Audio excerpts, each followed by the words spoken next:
l'exception d'inconstitutionnalité de l'article 118 de la...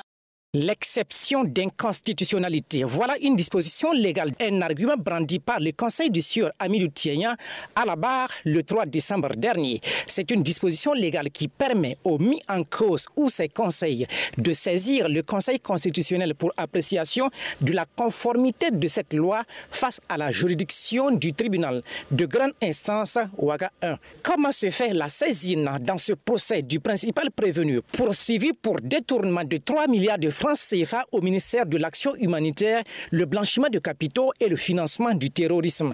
L'homme de droit consultant en la matière, Wilfried Zundi, explique. Conformément à l'article 152 de la Constitution, c'est le Conseil constitutionnel qui est compétent pour apprécier la conformité de la loi à la Constitution.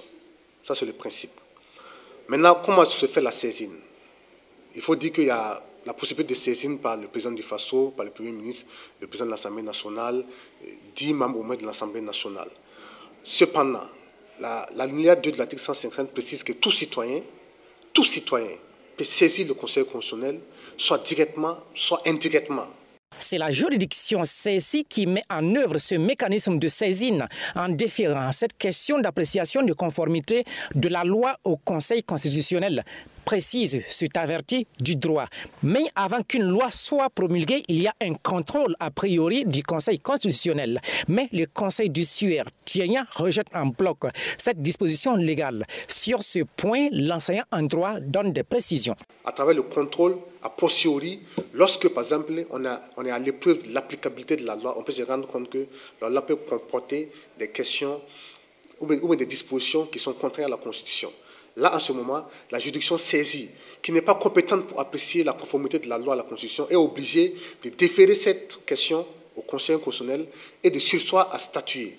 Et la Constitution dit qu'en l'occurrence, le Conseil constitutionnel a au maximum 30 jours pour statuer. Lorsque le Conseil constitutionnel statue, cette décision ne peut faire l'objet d'un recours. Elle s'impose à toutes les autorités judiciaires et administratives. À des années antérieures, des jurisprudences avaient été évoquées au procès similaire. Mais le Conseil constitutionnel a vite tranché, rappelle le consultant en droit. Ce qu'il faut faire, c'est de ressaisir, ce que le gouvernement ressaisisse l'Assemblée nationale avec un nouveau projet de loi qui va permettre de modifier la loi pour la rendre conforme à la Constitution avant maintenant la promulgation, avant qu'elle ne puisse être appliquée. Bon, à l'occurrence, il y a eu des jurisprudences en 2016, en 2017, avec la question de la loi organique applicable devant la Haute Cour de justice. On a vu que la question du double degré de juridiction avait été posée, la question de la constitution de partie civile a été posée, et le Conseil constitutionnel avait rendu des décisions tantôt favorables, tantôt défavorables quant à la conformité de la loi à la Constitution. En attendant que le Conseil constitutionnel puisse statuer si c'en est vraiment le cas, le procès reprend le 9 décembre prochain. En rappel, les conseils du prévenu se sont déportés du dossier. Le mis en cause devrait donc trouver d'autres avocats avant ce rendez-vous à la barre pour plaider sa cause.